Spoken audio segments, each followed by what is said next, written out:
From Vermont. Thank you, Madam Speaker, and I thank the distinguished chair for joining us. I thank my friend from California for cooperating in this debate and his giving his usual vigorous presentation of his side's point of view.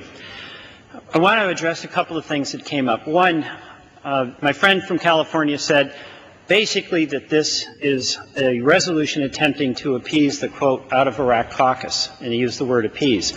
It's not about that. But I will confess that I am a person who am strongly opposed to this war, believe it was the wrong decision, it was based on false information, and it is the single most terrible foreign policy blunder that our country has embarked upon. But this resolution has nothing to do with that profound question. What this is about is not who favors corruption. Nobody favors corruption, but it's about who tolerates secrecy. If we tolerate secrecy while we criticize corruption, don't we in fact condone the corruption to which we avert our eyes? How will we talk about the facts? How can we talk about the facts, which my distinguished colleague from California says he wants to talk about, when the State Department denies us the facts?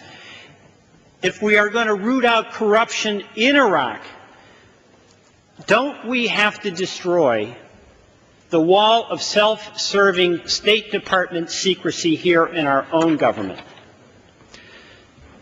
It's been said on the other side that corruption is everywhere. Human nature, no argument there. But if corruption exists elsewhere and it's their money and their future, that's one thing. If corruption exists in Iraq, with our hundreds of billions of taxpayer dollars and our soldiers in their lives, then it's our problem, and we not only have a right, we have a responsibility, Madam Speaker, to do every single thing we can to get to the bottom of it and to stop it. It was also said that in Iraq, it's just another government with some corruption. We owe it not just to our own citizens, our own soldiers, we owe it to our allies and our friends in Iraq to do everything we can to help those good people who there are standing up to fight corruption back here. They need our help. Let me just tell you some of the testimony that Judge Roddy presented to us about the incredible peril that folks in Iraq are subjected to when they try to fight for an honest government.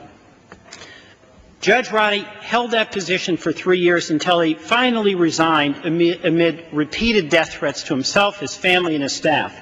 He testified in our committee that 31 of his employees had been killed, not injured, killed, as well as at least 12 of their family members.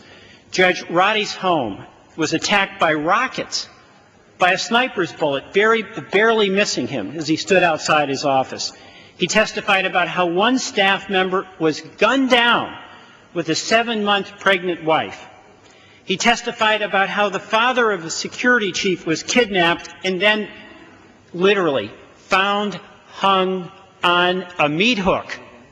He testified about how another staff member's father was killed, and when his dead body was found, a power drill had been used to drill his body with holes. Will the gentleman yield?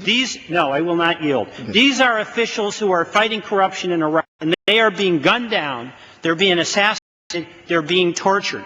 And we are supposed to stand idly by when we ask questions of the State Department about what's going on, and they take a document that yesterday was unclassified and today make it classified. That's not acceptable. The State Department anti-corruption efforts have been a mess.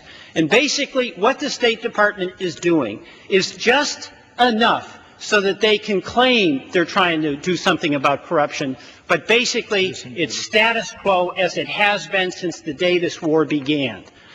We have to make a decision as members of Congress. It's very simple.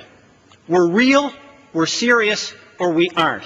And it's about tolerating secrecy, depriving us and the American people of information they're entitled to, that we must have in order to do our job, or it's turning a blind eye to those folks in Iraq who are standing up on our side and finding their bodies of loved ones drilled with holes in them, Speaker, hung the on gentleman meat yield for hooks. just 10 It's seconds. not acceptable. The American people know it's not acceptable. And we may have an administration that disregarded the vote of the American people in November when they said they wanted a new direction in Iraq.